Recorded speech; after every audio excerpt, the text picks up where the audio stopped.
그날 남편의 차가운 손은 얼음장 같았습니다. 온기라고는 조금도 찾아볼 수가 없었죠. 심장은 이미 멈췄고 숨도 끊긴 상황이었습니다. 하지만 그 손만은 마치 저를 놓치기 싫은 것 같다는 느낌을 받았습니다. 남편이 떠났다는 걸 인정해야 한다는 사실이 힘들었어요. 왜 그렇게 억울하고 원통한지 억장이 무너져 내렸습니다. 그렇게 숨이 목 끝까지 차올라 토해내지도 못했고 삼키지도 못했습니다. 그저 가슴을 쥐어뜯으며 울기만 했습니다. 사람이 이렇게 죽을 수도 있구나. 남겨진 사람은 이렇게 무너질 수밖에 없구나 하는 생각을 했습니다. 하지만 그때는 정말 몰랐습니다. 남편의 죽음은 겨우 제가 경험할 일의 시작이었을 뿐이라는 것을요. 안녕하세요. 인생을 바꾸는 관점입니다. 이게 어떻게 된 일일까요? 어머니가 남편의 죽음으로 슬퍼하는데 그게 앞으로 일어날 일의 시작일 뿐이었다고 하는데요. 오늘은 남편이 죽자 바로 재산을 분할하자고 했던 아들과 며느리에게 천벌을 내린 김인자님의 사연입니다. 아들과 며느리는 천인공노할 일을 저질렀다고 하는데요. 무슨 일이 있었는지 지금 바로 들어보시죠. 안녕하세요. 저는 70대 중반인 김인자라고 합니다. 지금부터 남편이 떠난 날부터 이어지는 제 이야기를 해보려고 합니다. 정말 가슴에 큰 흉터가 남은 이야기지만 용기 내어 고백해 보겠습니다. 여보, 말 좀 해봐요. 어떻게 이렇게 갑자기 떠날 수가 있어요? 제 눈물은 계속해서 멈추질 않았습니다. 남편의 죽음. 이것은 정말 어떻게 표현할 수 없는 정말 무서운 일이었습니다. 앞으로 나는 어떻게 살아가야 할지, 그 사람 없이 어떻게 남은 삶을 보내야 할지 참으로 막막했습니다. 남편과 함께한 세월만 40년이었습니다. 돌이켜보면 그 시간만큼 저를 지탱해주는 기둥이 바로 남편이었어요. 그런데 남편의 임종은 모든 게 무너져버린 것 같은 기분을 느끼게 했죠. 남편은 지난 몇 개월간 많이 아팠습니다. 갑작스러운 췌장암 선고. 췌장암이 얼마나 치료가 어려운 암인지 대략은 알고 있었습니다. 하지만 남편은 워낙 긍정적인 사람이었어요. 그래서 그런지 제게 오히려 용기를 주고 희망을 주었습니다. 그래서 저 역시 희망을 버리지 않으려 애썼어요. 남편은 늘 제 손을 잡고 이런 말을 했죠. 걱정 그만해도 돼. 내가 잘 털고 일어날 수 있어. 하지만 병세는 점점 악화되었습니다. 시간이 지날수록 남편의 안색이 눈에 띄게 나빠지기 시작했죠. 치료의 효과가 나타나기는커녕 오히려 부작용만 커지고 있는 것이 뻔히 보였습니다. 하지만 지금으로서는 방법이 없다는 의사 선생님 말씀에 저는 매일 밤을 눈물로 지새웠어요. 그러던 어느 날 의사 선생님은 제게 마음의 준비를 하라고 했습니다. 결국 올 것이 오고 말았구나. 머릿속이 새하얘졌습니다. 평소에 누구보다 성실하고 건강하던 남편이었습니다. 그가 이렇게까지 무너질 줄은 상상도 못했었어요. 남편은 암이 이미 여기저기로 전이된 상태였습니다. 그리고 마지막은 서로 말조차 하지 못한 채 떠나보내야만 했습니다. 남편이 혼수 상태에 있었기 때문에 우리는 어떤 이야기도 할 수 없었지만 그럼에도 서로 마음만은 통하는 느낌이었죠. 문제는 임종 순간조차 저는 혼자였다는 점이었습니다. 아무도 제 곁에 없었어요. 시간이 흐른 뒤 정신을 조금이나마 차리고 주변을 둘러봤습니다. 그때 가장 먼저 느껴진 건 커다란 고립감이었습니다. 임종을 지켜봐야 할 아들이나 며느리는 온데간데 없었죠. 같은 구에 살고 있었기 때문에 금방 올 줄 알았습니다. 그런데 제 예상은 한참 빗나가고 말았죠. 연락이 되질 않았습니다. 그렇게 밤새도록 전화해봐도 받지 않았고 휴대폰을 다시 확인해봐도 부재중 전화는 한 통도 없었습니다. 이런 상황에서 당장 장례 준비를 해야 하니 정말 막막했습니다. 그나마 시동생이 아니었다면 정말 아무것도 못하고 주저앉아 있었을 겁니다. 절차나 서류 같은 건 할 정신도 없었어요. 그저 슬픔이 계속 밀려와서 몸도 말을 안 들었습니다. 그런 저를 다행히 시동생이 보살펴 주었습니다. 그리고 장례 절차도 차분하게 진행을 해주셨어요.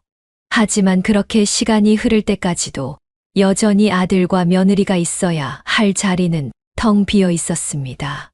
그렇게 남편이 떠나고 다음 날이 되어서야 아들과 며느리가 나타났습니다. 저는 너무 지쳐있는 상태라 무어라 말하기도 버거웠지만 분노할 수밖에 없었습니다. 너희 왜 연락이 안 됐니? 아무리 바빠도 그렇지. 같은 지역 병원에 아버지가 누워있는데 어떻게 임종도 안 지킬 수 있니? 아들은 끝내 시선을 피하며 뭔가 할 말이 있는 듯 싶더니 결국 한숨을 푹 쉬고 말했어요. 어머니, 저희도 회사 일 때문에 정신이 없었어요. 갑작스럽게 일이 몰리기도 했고, 아버지가 이렇게 빨리 돌아가실 줄 몰랐던 건 사실이에요. 죄송해요. 저는 남편을 잃은 슬픔 때문에 기력이 다 빠져서 아들에게 더 따져 묻지도 못했습니다. 제가 봐도 아들은 그저 피곤해 보였고, 며느리는 옆에서 한마디도 하지 않고 고개만 떨군 채 서 있었어요. 남편은 이미 세상을 떠났는데 더 이상 뭐라고 해봐야 무슨 소용이 있겠어요. 게다가 그 상황에서 엄마로서 큰 소리를 칠 수 있을 만큼 힘도 없었습니다. 아들과 며느리가 도착한 뒤 장례는 진행되게 되었습니다. 그러나 시간이 흐를수록 제 마음은 점점 복잡해지기 시작했죠. 아들은 상주 역할을 제대로 하지 않았어요. 조문객들이 찾아와도 반갑게 맞이하지도 않았죠. 심지어 식장 밖으로 나가 있거나 휴대폰만 들여다보는 경우가 많았습니다. 게다가 며느리는 식장 구석에 앉아 아무 말도 하지 않고 있었죠. 아들과 마찬가지로 핸드폰만 주구장창 들여다보고 있었습니다. 그나마 가까운 친척분들이 저를 보며 괜찮으냐고 묻더군요. 그런데 아들과 며느리는 단 한마디도 걱정하는 소리를 하지 않았어요. 그들의 태도가 너무 비상식적이었습니다. 마음이 갑갑했지만 방법이 없었어요. 제가 다 큰애들을 데리고 혼낼 수도 없는 노릇이었죠. 거기가 끝이 아니었습니다. 화장실에 갔다가 우연히 들은 수군거림은 제 마음을 더욱 후벼 팠습니다. 누군가가 제 아들의 태도를 욕하고 있었어요. 아버지가 돌아가셨다는데 슬픈 표정 한 번을 짓지 않고 있다는 이야기를 했습니다. 실제로 아들은 핸드폰을 하면서 희죽희죽 웃기도 했었어요. 그러니 조문객들이 보기에 어떻겠어요. 저는 아들을 평생 아낌없이 키웠다고 자부할 수 있었습니다. 그런데 아버지의 죽음에 대해서 저렇게 무감각할 수 있을까? 그런 생각이 들었죠. 저 자신도 자식 농사를 잘못 지은 것 같아 부끄러움이 느껴지기도 했습니다. 그렇게 가까스로 장례를 마치고 집으로 돌아오니 더 큰 허무함이 밀려들었습니다. 예전에는 남편이 운전하고 제가 옆자리에서 이런저런 얘기를 나누며 오곤 했었죠. 하지만 이제는 모든 걸 저 혼자 해내야만 했어요. 그리고 남편이 평소 앉았던 의자며 쓰던 물건이 그대로 남아 있었습니다. 이런 물건들도 내버려 둬야 할지 아니면 치워야 할지 고민이었죠. 치우자니 마음 한쪽이 쓰라렸고 내버려 두자니 그것도 남편이 계속 내리눌러 밟히는 것 같아 마음이 아팠습니다. 저는 장례가 끝난 뒤 아들과 며느리에게 한마디씩을 하려고 했지만 그런 기회는 전혀 주어지질 않았습니다. 아들과 며느리가 장례가 끝나자마자 아무 말 없이 자기들 집으로 돌아갔기 때문이죠. 제게 이런 반구도 없더군요. 누가 보면 아예 남남인 줄 알았을 겁니다. 사람들은 그냥 아버지가 돌아가셔서 그런가 보다 생각을 했던 것 같습니다. 하지만 제 생각은 달랐어요. 분명 아들과 며느리의 눈은 장래 자체를 귀찮아하는 눈이었죠. 내가 얼마나 너희한테 잘해줬는데. 이런 생각이 절로 밀려왔습니다. 그렇게 저는 며칠 동안 저는 밥도 못 먹고 불도 제대로 켜놓지 않은 채 멍하니 있었습니다. 낮에는 아들과 며느리에 대한 서운함이 밀려와 울적했고, 밤이 되면 남편을 잃은 그리움과 슬픔의 눈물이 계속 흘렀습니다. 그러다가 이렇게 있어서는 안 되겠다는 생각을 했습니다. 남편이 하늘에서 이 꼴을 보면 좋아하지 않을 것이 뻔했죠. 그래서 조금이라도 움직이자고 스스로 다짐했습니다. 당신은 나 없으면 안 된다고 하지 말고 혼자서도 당당해야 해. 남편이 떠나기 전에 자주 하던 말이었습니다. 남편의 유언과 다를 바 없는 말이었기 때문에 저는 몸을 움직여 밥을 하고 청소도 해보았습니다. 그리고 집안을 돌아다니며 조금씩 물건을 치우면서 남편의 흔적을 정리하기 시작했습니다. 남편 옷을 정리하다가 울고 걸레질을 하다 또 울고 이런 상황이 반복되긴 했습니다. 그렇게 슬픔이 쉽게 사그라지진 않았죠. 하지만 그렇게 조금씩 움직이고 나니 마음은 한결 가벼워지고 있었습니다. 참으로 다행스러운 일이었죠. 문제는 남편이 떠난 뒤에 아들과 며느리가 전혀 저에게 연락하지 않는다는 사실이었어요. 몇 번이나 혹시 연락이 왔을까 휴대폰을 봤지만 전혀 연락은 없었습니다. 제가 먼저 전화를 걸어볼까 이런 생각도 들었죠.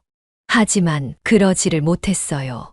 아들도 그렇고 며느리도 그렇고 정말 바빠서 정신이 없는 상황이라면 제가 짐이 되는 건 아닐까 이런 생각마저 들었습니다. 괜히 연락했다가 아들과 며느리가 부담을 가질까봐 걱정이 되기도 했어요. 그들의 행동이 괘씸하긴 했어도 여전히 제 아들과 며느리였기 때문에 괴롭히고 싶은 마음은 추호도 없었습니다. 다만 혼자 지내는 생활이 익숙지는 않았어요. 특히 밤에 악몽을 꾸거나 제대로 못 자는 나날이 계속되었습니다. 그래서 결국 참고 참다가 아들에게 연락은 한번 해보는 게 좋겠다는 생각이 들었습니다. 그래서 전화를 걸었죠. 요즘 어떠니? 회사 일이 좀 바빠서 정신이 없네요. 어머니는요? 나야 뭐. 내 아버지가 떠난 뒤 좀처럼 잠이 오질 않는구나. 혹시 너희 집에 며칠 머물러도 괜찮을까? 저는 이렇게 물었습니다. 다른 의도는 없었습니다. 그냥 이렇게 힘든 순간에 가족끼리 잘 보듬고 의존하면 좋겠다는 생각이 들었기 때문입니다. 아들은 한참 동안 망설인 뒤에 대답했어요. 저희도 회사 때문에 바쁘긴 한데 며칠 정도라면 괜찮죠.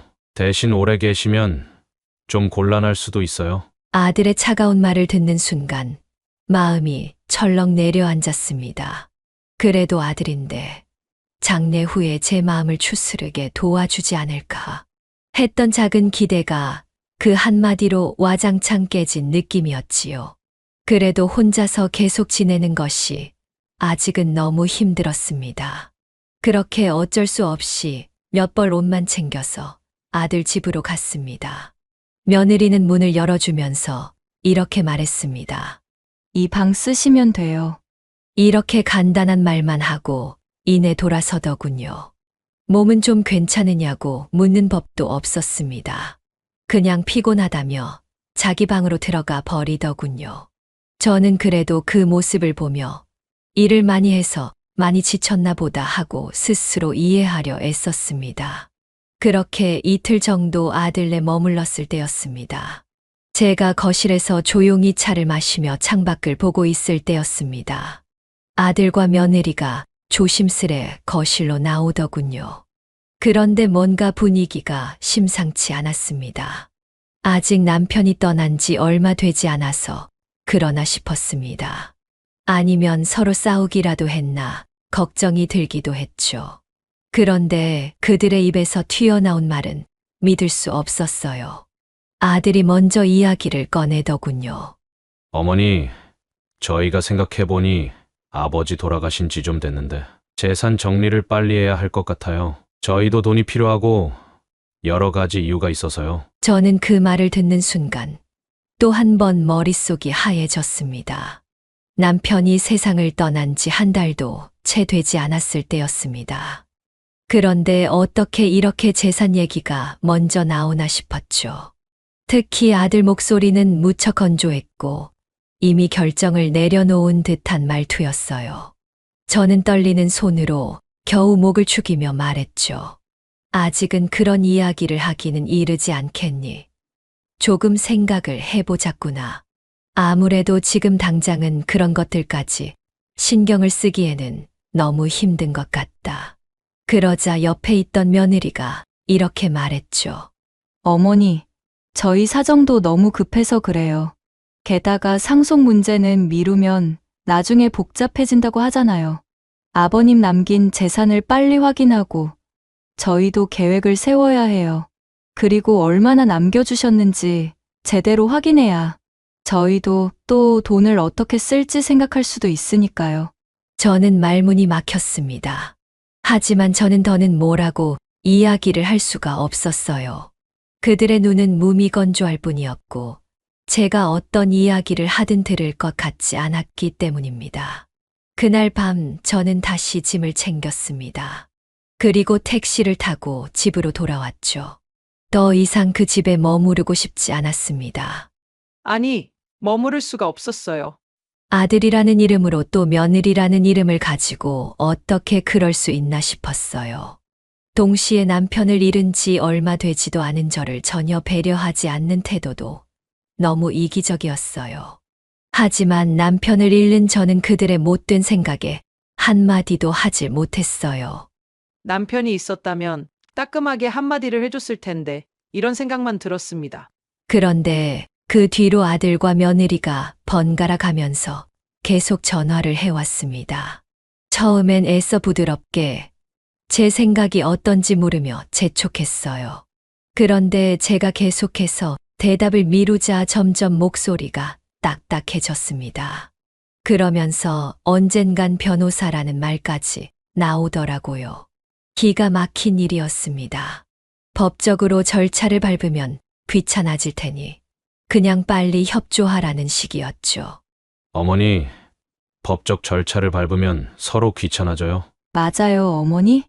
어차피 아들에게 다 물려줄 재산인데 지금 고민할 이유가 뭐가 있는지 모르겠어요. 이렇게 아들과 며느리는 하루가 멀다고 저를 재촉했습니다. 저는 그들에게 어머니이자 시어머니였습니다. 그런데 그런 저를 두고 이렇게 협박까지 할 줄은 꿈에도 몰랐어요. 그때는 저도 더는 참지 못했습니다. 감정 소모조차 하기 싫어서 말없이 연락을 뚝 끊어버렸어요.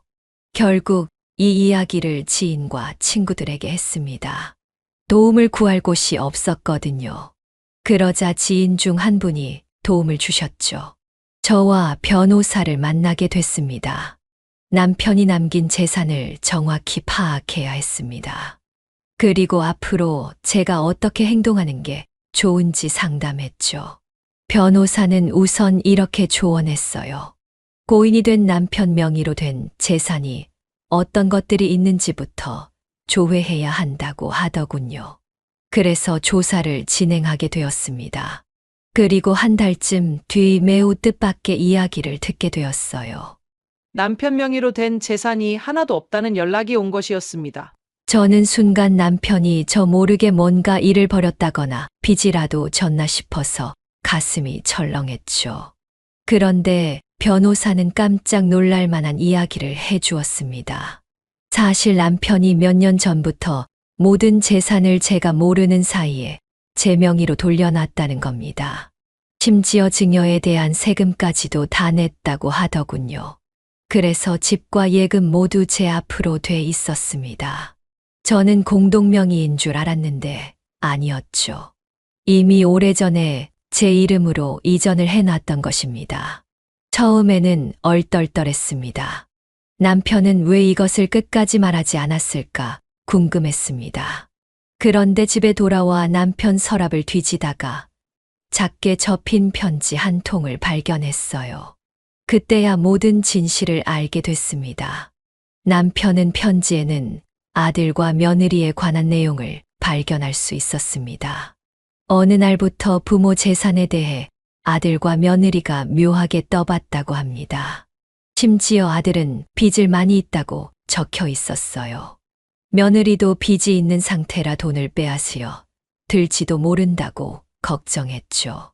재산을 빨리 물려받을 궁리만 하는 것 같다고도 했어요. 그래서 남편은 혹시라도 본인이 먼저 세상을 떠나면 제가 아이들에게 이용당하거나 상처받을까봐 걱정되었다고 합니다. 따라서 모든 재산을 제 앞으로 옮겨놓은 것이었어요. 남편이 제게 이 사실을 말하지 않은 이유가 있었습니다. 제가 이 사실을 미리 알게 되면 아이들과 충돌할까봐 우려되었다고 합니다. 남편은 편지 마지막에 이런 말을 하더군요. 당신이 너무 슬퍼하지 않았으면 좋겠어. 혹시 내가 떠난 뒤에 아들과 며느리가 당신에게 뭐라고 하더라도 이겨내야 해. 이건 내가 마지막으로 당신을 위해 준비해둔 거니까. 그걸 읽는 순간 저는 하염없이 눈물이 흘렀습니다. 남편이 얼마나 많은 생각을 하고 상처를 받으며 이런 편지를 남겼을까 싶었습니다. 자식이라는 존재로부터 저를 지키기 위해서 이런 결정을 내린 것이었죠. 남편도 아들과 며느리를 잘못 가르쳤다는 생각에 정말 힘들어 했을 것이 분명했습니다. 저는 이렇게 새로운 사실을 안 뒤 생각에 잠겼습니다. 아들을 어떻게 대해야 할까 고민이 되었기 때문이죠. 사실대로 말할까? 아니야. 차라리 그냥 모르겠다고 말하고 시간을 끌까? 온갖 생각이 들었어요.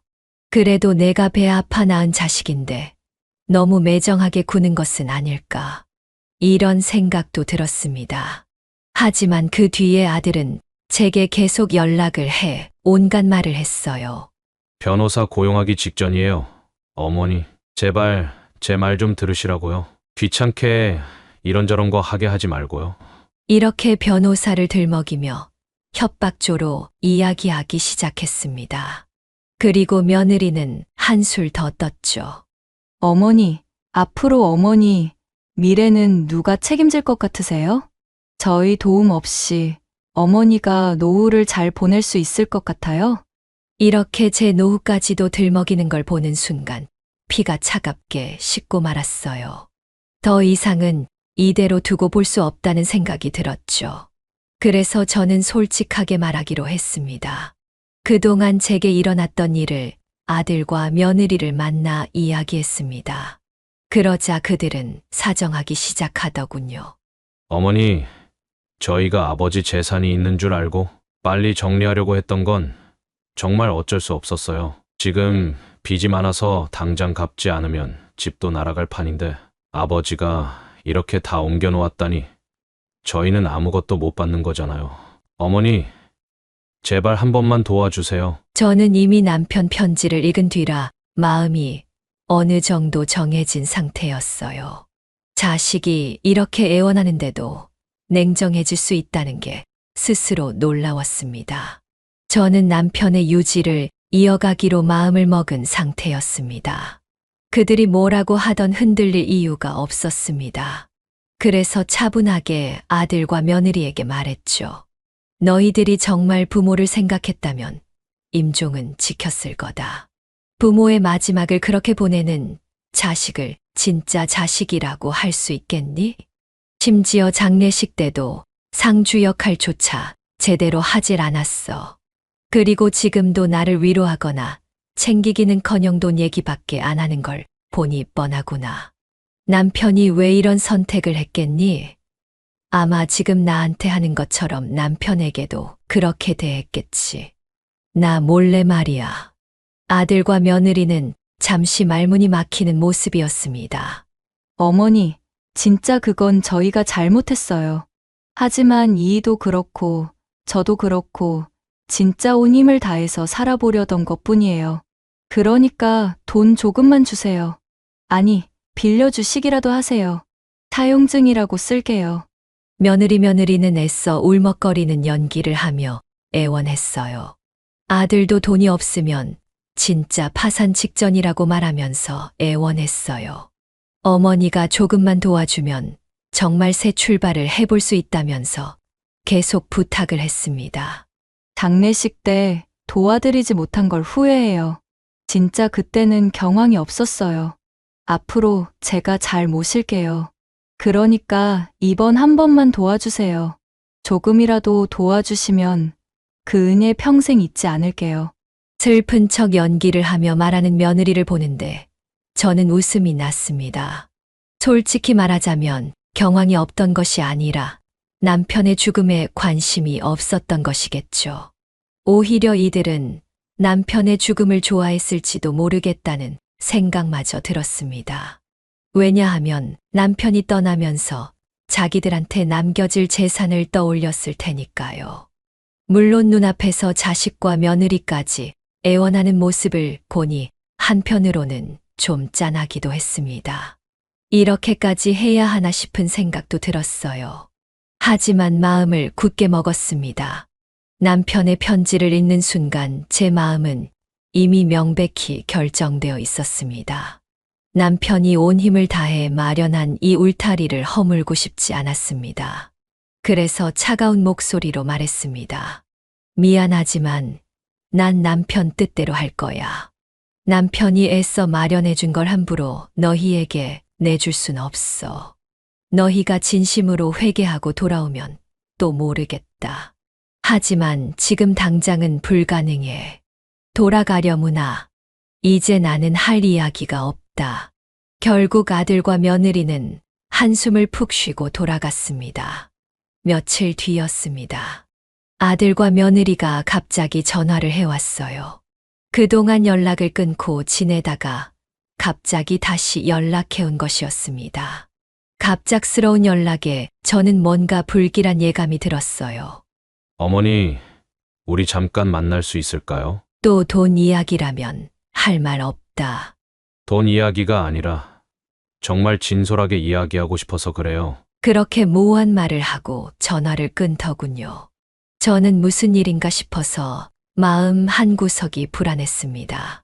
하지만 그래도 가족이고 정말 솔직하게 뭔가를 이야기하고 싶은 것은 아닐까 생각이 들었습니다. 결국 저는 아들과 며느리를 만나겠다고 생각을 하게 되었습니다. 용서라도 구하려는 걸까? 그런 희망도 내심 있었던 것도 사실입니다. 용서를 지금이라도 구한다면 어느 정도는 그 마음을 받아줄 생각도 있었습니다. 그날 오후 아들이 차를 몰고 제 집 앞으로 찾아왔습니다. 뒷좌석에는 며느리가 앉아 있더군요. 그래서 저는 앞자리에 타게 되었습니다. 둘 다 뭔가 어두운 얼굴을 하고 있는 것을 보니 내심 안타까운 생각도 들었습니다. 하지만 그래도 어쩔 수 없는 것은 어쩔 수 없었는 일이었어요. 불쌍하게 보인다고 해서 이들이 했던 짓이 사라지는 것은 아니었죠. 그렇게 아들 차를 타고 저희는 어디론가 출발했습니다. 처음에는 아들네 집으로 가는 줄 알았죠. 하지만 방향이 달랐습니다. 어디로 가는 거니? 그냥 조용한 데서 어머님 모시고 차 한 잔이라도 하려고요. 저는 그냥 그러자고 했죠. 차 안에서 아들과 며느리는 별말이 없었습니다. 그저 차창밖만 멍하니 바라보고 있었어요. 그러다가 간혹 자기들끼리 낮은 목소리로 뭔가 속닥이기만 했습니다. 저는 그냥 말없이 그것을 지켜보기만 했어요. 딱히 끼고 싶지도 않았습니다. 그렇게 대략 1시간 남짓 외곽으로 갔던 것 같습니다. 그곳은 난생 처음 와보는 곳이었어요. 낯선 주택들이 몰려있는 곳이었죠. 아들이 여기서 잠시 얘기 좀 나누자고 하길래 저는 조용히 내렸습니다. 주변을 둘러보니 오래된 빌라와 상가 건물들이 듬성듬성 있었습니다. 그리고 아들은 저를 조용한 골목길로 데려갔어요. 도대체 이런 곳에 왜 온 걸까 의문이 들었죠. 주변에 카페도 없는데 저는 혼잣말을 했습니다. 하지만 며느리와 아들은 제 말을 무시했어요. 아들과 며느리는 골목길을 조금 더 들어가자고 했습니다. 저는 결국 아무 말도 하지 못한 채 따라갔습니다. 그러다 어느 낡은 2층 건물 앞에서 걸음을 멈추더군요. 가정집처럼 보이는 곳이었어요. 하지만 외관상 사람이 사는 집이 맞는지 모를 정도로 허름한 느낌이 들었어요. 어머니, 들어가서 차 한 잔 마시면서 얘기해요. 여기에서 네, 여기에서 저희가 보여드릴 것이 있어요. 그 순간 저는 뭔가 이상하다는 느낌이 강하게 들었습니다. 하지만 이미 이곳까지 왔고 아들과 며느리가 굳이 여기로 데려온 걸 보니 뭔가 확실히 할 말이 있다고 믿었습니다. 그래서 저는 묵묵히 그들을 따라서 들어가게 되었어요. 안에 들어서자 묘한 썩은 냄새 같은 게 느껴졌습니다. 그렇게 기분 좋은 공간은 아니었습니다. 창문은 거의 다 닫혀 있어서 공기 자체가 탁하다는 느낌이 많이 들었어요. 거실이라고 부를 만한 공간이 있긴 했지만 어딘가 스산한 분위기가 흐르고 있었습니다. 아들과 며느리는 저보고 소파에 앉으라고 하더니 곧장 문 쪽으로 다가갔습니다. 그리고 현관문을 안에서 잠그고 문 위쪽에 달린 체인을 걸어 잠그고는 저를 슬쩍 바라보더군요. 순간 저도 모르게 소름이 돋았어요. 너희 왜 문을 잠그니? 저는 불안한 목소리로 물었습니다. 그러자 아들과 며느리는 서로 눈짓을 주고받았죠. 그리고는 기다렸다는 듯이 재산 이야기를 꺼내기 시작했습니다. 어머니, 이쯤 됐으면 이제 저희도 더는 물러날 수 없어요. 아버지가 돌아가신 지 이미 꽤 지났잖아요. 재산 문제를 빨리 정리해 주셔야 저희도 숨 좀 쉬죠. 저는 지금 상황이 너무나 두려웠습니다. 낯선 곳에 문을 잠근 상태로 아들과 며느리가 저를 둘러싸고 있는 중이었으니까요. 그래도 간신히 침을 삼키고 대답했습니다. 내가 말했잖아. 그건 그럴 수가 없다고. 남편이 뜻이 있어서 그렇게 한 것을 너희의 협박 때문에 그냥 넘길 수는 없다. 그 말이 끝나자 며느리가 갑자기 차갑게 웃으며 이야기하더군요. 어머니, 저희가 얼마나 힘든지 아세요? 지금 당장 돈을 마련해야 집이든 뭐든 살아날 수 있어요. 그런데 어머니가 자꾸 어러시니까 저희가 참기가 힘든 거예요. 남들이 나쁜 연놈 욕할지 몰라도 저희도 일단 살고 봐야죠. 그러면서 테이블 위에 뭔가 서류 같은 걸 꺼내 펼쳐 보였습니다. 조금 살펴보니 제가 가진 재산을 자신들에게로 넘긴다는 그런 계약서 같은 것들이었어요. 저보고 거기에 서명만 하면 나머지 자기들이 알아서 하겠다고 이야기를 했습니다. 어처구니가 없었고 이들이 드디어 미쳤구나 싶었죠. 저는 완강하게 거부했어요. 도대체 너희가 제정신이니? 이러고도 너희가 무사할 것 같아. 저는 화를 내면서 말했습니다. 이렇게 음침한 곳에 데려와서 서류를 내밀면서 자기 엄마를 협박하다니 믿을 수가 없었습니다. 이건 그냥 범죄였어요. 터무니없는 일을 넘어서서 폐륜적인 일이었죠. 언제부터인지 모르겠지만 더 이상 이들에게 저는 엄마도 시어머니도 아니었습니다. 그냥 돈 많은 늙은이로 보였던 것입니다. 그렇지 않고서야 이런 생각을 감히 할 수가 있었겠어요. 그리고 제 명의로 넘긴 재산들을 빼앗기 위해서 결국 이런 짓을 벌이다니 믿을 수가 없었어요. 심지어 그들은 철두철미하게 준비를 했던 것 같습니다. 안 된다고 나는 말했다. 난 죽어도 그럴 수 없어. 더는 이 얘기는 하기 싫구나. 그러자 아들은 갑자기 소파 앞으로 성큼 다가왔습니다. 그리고 제 손목을 꽉 잡았어요. 그리고는 노려보듯 눈을 마주치며 말했죠. 어머니, 오늘은 절대 그냥 못 가세요. 여기서 서명하고 가셔야 해요. 안 그러면 여기에서 절대 한 걸음도 나가실 수 없어요. 그 목소리는 너무나도 위협적이었죠. 저도 모르게 몸이 얼어붙었습니다. 남편이 살아 있었다면 이 꼴을 보고 무슨 말을 했을까요? 저는 기가 막혔습니다. 그때 제가 경험했던 것은 드라마에서나 보던 범죄 현장과 다를 바가 없었습니다. 저는 순간 눈물이 핑 돌았죠. 그래도 저는 아들과 며느리에게 밀리지 않기 위해서 단호하게 말했습니다. 너희가 지금 제정신이냐? 이건 범죄와 다를 바가 없다다. 며느리는 옆에서 한심하다는 듯이 중얼거렸습니다. 저희도 어쩔 수 없다고 말씀드렸잖아요. 어머니 제가 오죽했으면 시어머니를 상대로 이렇게까지 하겠어요? 저희도 다 사정이 있으니까 어쩔 수 없죠. 두려움에 몸이 떨렸습니다. 아들은 제 손목을 더욱 꽉 잡으며 서류를 눈앞에 들이밀었습니다. 빨리 서명하세요. 이 서류에만 사인하시면 모든 게 끝나요. 아무 일 없다고요. 게다가 여기에는 어머니 재산도 남긴다고 쓰여 있어요. 저희가 다 재산을 가져가겠다는 것도 아니에요. 확인해 보세요. 이번에는 아들이 구슬리듯 말했어요. 저는 아무리 협박을 하고 타일러도 절대로 서명할 수는 없었습니다. 남편이 제게 남긴 마지막 마음을 이렇게 허무하게 포기할 수 없었죠. 그리고 이들의 잘못된 행동에 굴복할 수는 없었습니다. 그래서 고개를 가로저으며 이건 안 된다고, 난 못한다고 반복해서 말했죠. 그러자 아들은 더 세차게 저를 밀쳤습니다.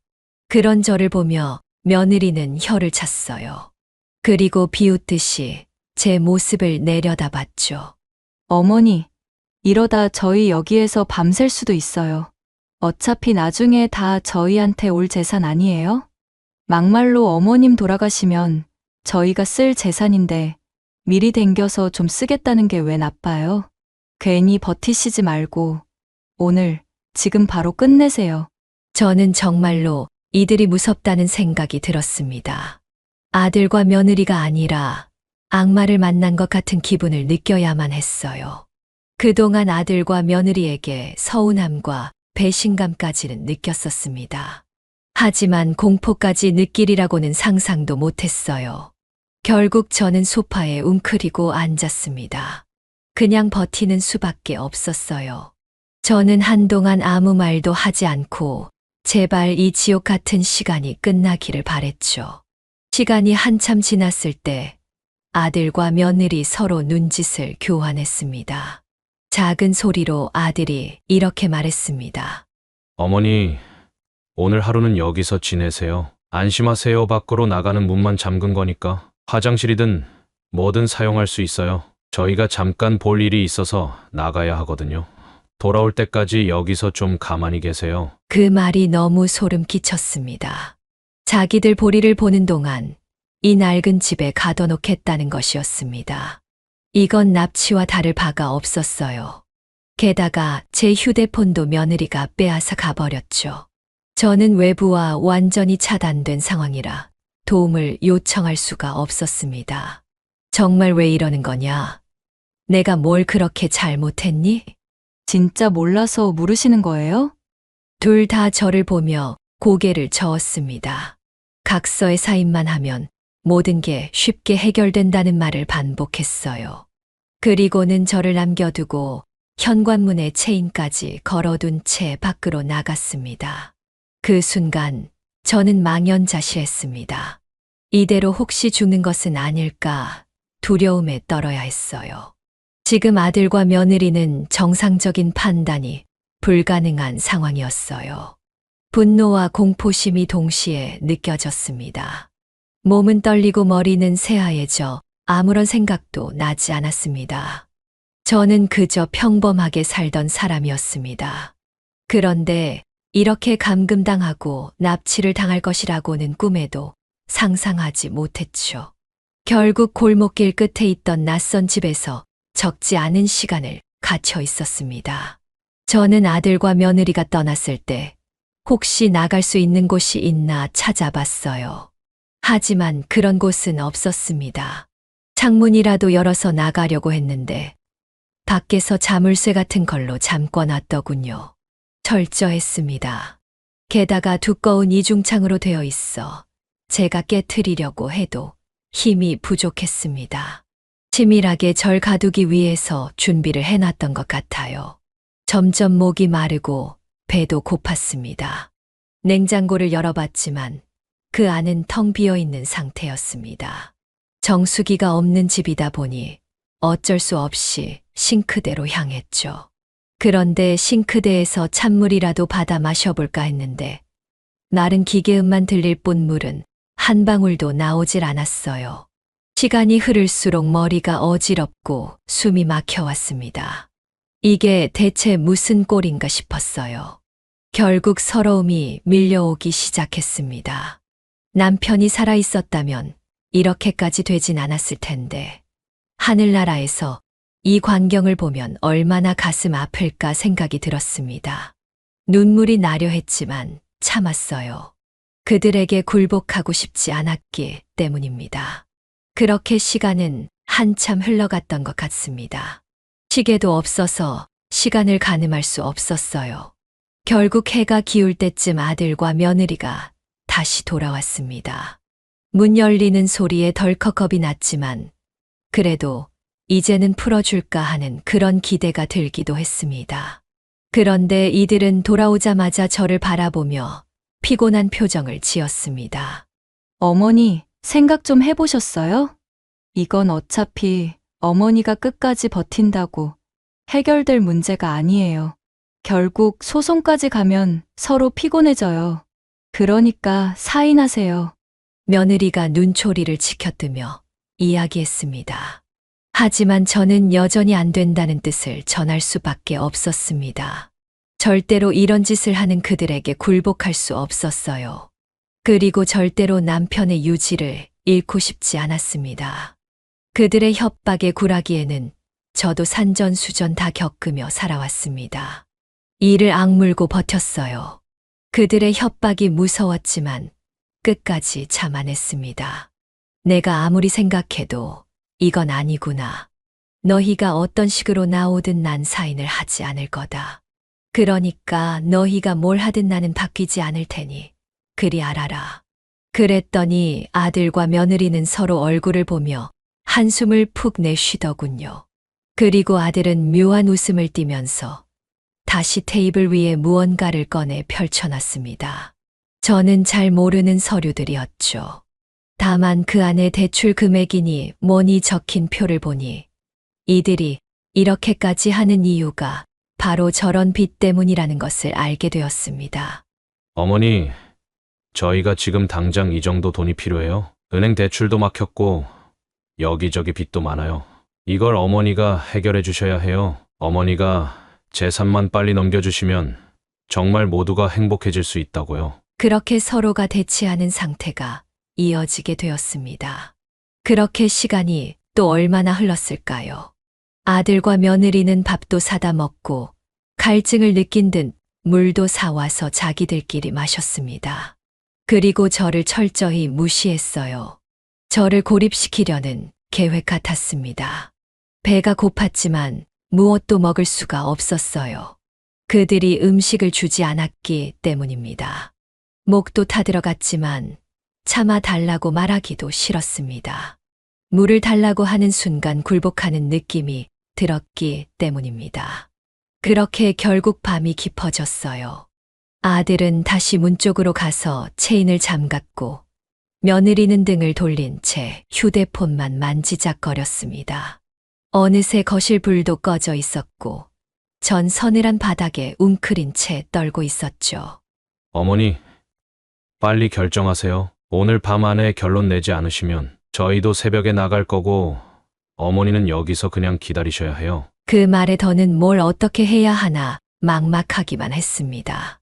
그러다 문득 남편의 편지를 떠올렸습니다. 남편이 제게 말했었죠. 혼자서도 흔들리지 말라고.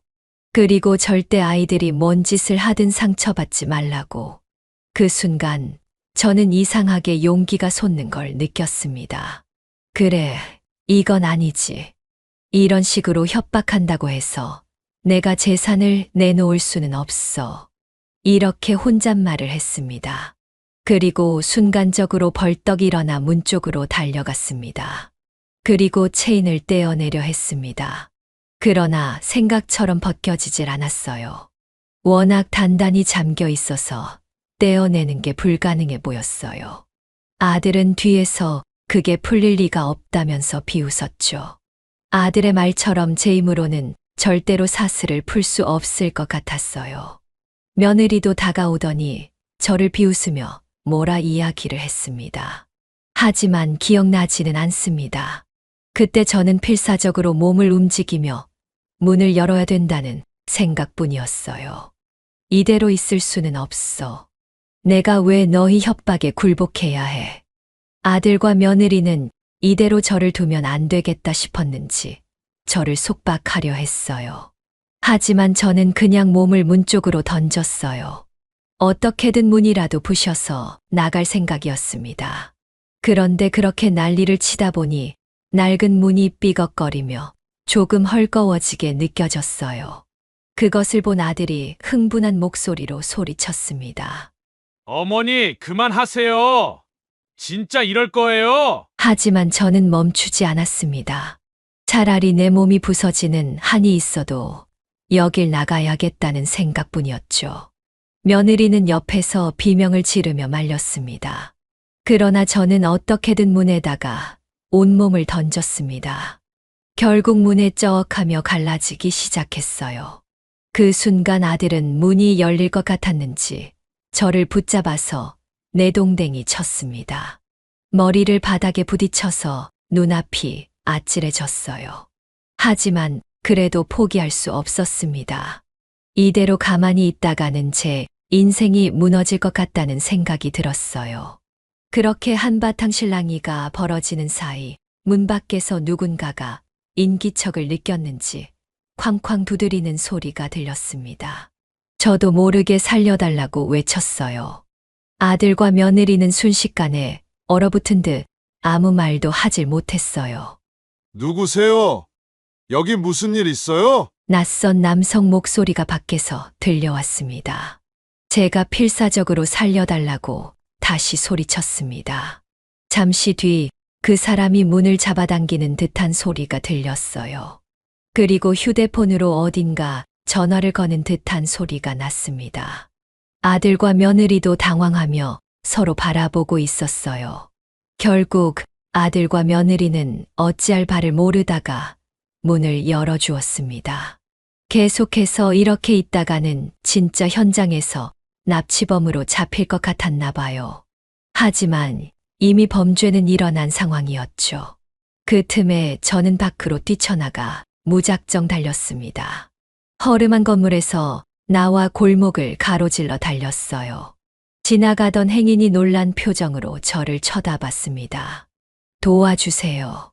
저는 행인에게 도움을 요청했고 저는 쓰러지듯 바닥에 주저앉았습니다. 뒤를 보니 아들과 며느리는 저를 쫓아오지 않았습니다. 어차피 이 사단이 벌어진 이상 그들도 어떻게 해야 할지 몰랐을 겁니다. 게다가 문 앞에 있던 행인이 이미 현장을 목격한 상황이기도 했죠. 그렇게 저는 간신히 그 낯선 골목을 벗어났습니다. 몸은 만신창이가 된 상황이었습니다. 나중에 의사가 갈비뼈가 2개나 부러졌다고 하더라고요. 그리고 행인의 전화기를 빌려 시동생에게 바로 전화를 걸었죠. 대충 제 위치를 설명했습니다. 결국 1시간 정도가 지났을 때 시동생이 저를 구하러 왔습니다. 시동생은 놀란 눈으로 저를 보며 병원부터 가자고 했죠. 그렇게 저는 시동생 차에 탄 뒤에야 안심할 수 있었어요. 그 뒤로는 뒷좌석에 주저앉아 펑펑 울기만 했습니다. 다음 날이 되었을 때 경찰들이 찾아왔어요. 저는 진술을 솔직하게 했습니다. 아들과 며느리라고 해서 거짓으로 이야기를 할 생각은 없었습니다. 죄를 지었다면 처벌을 받는 것이 맞았죠. 며칠 동안은 온몸이 떨리고 잠도 제대로 못 이뤘습니다. 결국 며느리와 아들은 체포되었습니다. 납치, 감금, 협박의 죄목이었어요. 저는 이런 일을 겪고도 제가 아들과 며느리를 용서할 수 있을지 모르겠습니다. 정말 스스로도 의문이 드는 부분입니다. 하지만 적어도 이날 이후로 저는 절대로 그들에게 한 발도 물러서지 않겠다고 결심했습니다. 남편이 저를 지키기 위해 미리 준비해둔 재산을 이런 못된 아이들에게 순순히 넘겨줄 수 없다는 걸 더 이상 확실히 깨달았으니까요. 그리고 주변에서 이 사실을 들은 지인과 친구들은 이렇게 말했죠. 자식과의 인연을 끊으면 어떡하느냐고요. 요즘에는 요양원 같은 곳이 잘 되어 있으니 노후 걱정 같은 것도 하지 말라고 이야기를 하더군요. 그렇게 말하는 지인들에게 저는 말했죠. 지금은 그런 것까지 생각하기는 힘드네요. 그냥 지금은 남편이 떠난 빈자리가 아물 때까지, 그리고 제가 받은 충격이 가실 때까지 그냥 조용히 지내고 싶습니다. 이것이 솔직한 제 심정이었습니다. 그렇게 조금씩 시간이 흘렀습니다. 아들과 며느리는 관련한 범죄로 재판을 대기 중이라고 들었습니다. 제가 처벌을 원치 않는다는 그런 탄원서를 써줄 수도 있었습니다. 하지만 그러지 않았습니다. 적어도 본인들이 저지른 짓이 얼마나 무서운 일인지를 깨달아야 한다고 생각을 했기 때문입니다. 이따금 밤에는 남편 생각이 너무 나서 눈물이 쏟아지기도 합니다. 그럴 때면 그래도 남편이 남긴 편지를 꺼내 볼 때마다 위로를 느끼며 버티고는 하죠. 당신이 너무 슬퍼하지 말고 혼자서도 흔들리지 않았으면 좋겠어. 남편이 편지에 남긴 말을 보면 기운이 납니다. 그리고 병상에서도 늘 제게 말해주고는 했던 말이기도 합니다. 그 온기가 여전히 함께 있는 것 같습니다. 그래서 저는 그 험한 일을 당하고도 버틸 수 있는 것일지도 모르죠. 아들과 며느리의 배신이 큰 상처이긴 해도 남편이 절 지켜준 덕분에 제 노후를 지켜낼 수 있었습니다. 그래서 남편에게 늘 감사하다고 기도를 하며 하루하루를 보내게 되었습니다. 그렇게 몇 개월이 흘렀을까요? 이제는 혼자만의 일상을 차츰 찾아가려 하고 있습니다. 남편이 생전에 좋아하던 정원을 다시 가꾸고 편지도 정리하고 제가 하고 싶었던 책 읽기 같은 것도 천천히 시도하는 중입니다. 물론 아직도 누군가 문 앞에 지나가면 가슴이 쿵쾅거리면서 뛰기도 합니다. 며느리와 아들에게 당한 상처와 공포는 완전히 치유가 되지는 않았으니까요. 하지만 그런 부분을 제외하면 지금의 생활은 나쁘지 않게 흘러가고 있는 중입니다. 예전에는 남편 곁에서 이런저런 자잘한 얘기를 나누며 시간을 보냈다면 이제는 남편을 추억하며 그리움을 곱씹는 시간을 보내고 있습니다. 뭐 그렇게 달콤한 시간은 아니라도 남편과 함께한 시간이 워낙 많기에 추억할 거리가 많아서 다행이라는 생각도 듭니다. 그리고 제가 혼자 있는 것을 아는 지인들은 가끔씩 찾아와 안부를 묻기도 했습니다. 그리고 자식들과는 절대 연락하지 말고 용서도 하지 말라는 그런 이야기를 전해주기도 하죠. 그런 이야기에 저는 조용히 솔직한 의견으로 대답합니다. 글쎄, 모르겠어요. 그 아이들이 정말 진심으로 뉘우치고 돌아온다면 엄마로서 또 다른 선택을 할 수도 있을지도 모르겠어요. 그런데 적어도 지금은 아닌 것 같아요. 지금은 그 아이들을 영원히 버리고 싶을 정도로 마음이 열리지 않는 것 같아요. 이게 정말 솔직한 심경이었어요. 정말 나중에 그들이 진심으로 용서를 구하고 나도 용서할 준비가 되었다면 용서를 할 수도 있겠죠. 결국 끊을 수 없는 천륜이기 때문입니다. 하지만 지금은 그들이 절 가두었던 기억이 너무 생생해서 도저히 용서를 할 수 없는 상태이긴 합니다. 솔직히 평생 이 기억이 지워질 수 있을까?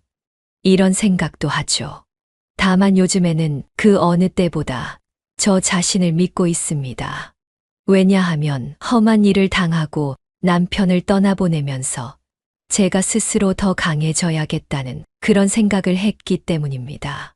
그래서 지금은 그 어떤 순간보다도 저는 머릿속이 맑은 상태이기도 합니다. 그만큼 굳건한 상태이기도 하죠. 그리고 가끔은 그런 상상을 해봅니다. 남편이 여전히 아직 곁에 있었다면 어땠을까? 아마 지금처럼 고요한 새벽에 마루에 나란히 앉아 조용히 차를 마셨을 것 같습니다. 그 사람 특유의 낮고 부드러운 목소리로 괜찮아. 다 잘 될 거야. 이렇게 말해줬을 것 같기도 합니다. 그런 순간이 다시 올 수는 없지만 저는 그런 기억과 추억들도 하루하루를 버텨가고 있습니다. 돌이켜 생각해보면 남편이 남긴 편지는 단순한 종이가 아니었습니다.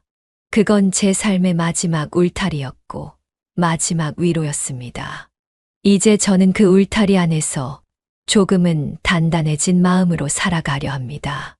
누구에게도 휘둘리지 않고 저 자신을 지켜내면서요.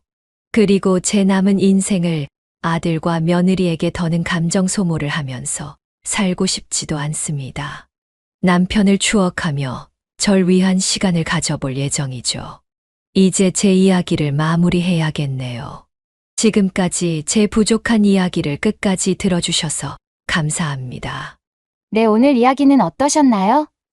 오늘 이야기를 듣고 어떻게 생각하시는지 어머님, 아버님의 생각을 댓글로 공유해주세요. 저는 또 다른 사연으로 찾아뵙겠습니다. 좋아요, 구독, 알람 설정을 통해 앞으로도 따뜻한 정을 나눌 수 있게 함께 해주세요. 어머님, 아버님의 삶의 지혜와 경험을 나눌 수 있는 통로가 되겠습니다. 오늘도 인생을 바꾸는 관점을 통해 사연을 들어주셔서 감사합니다.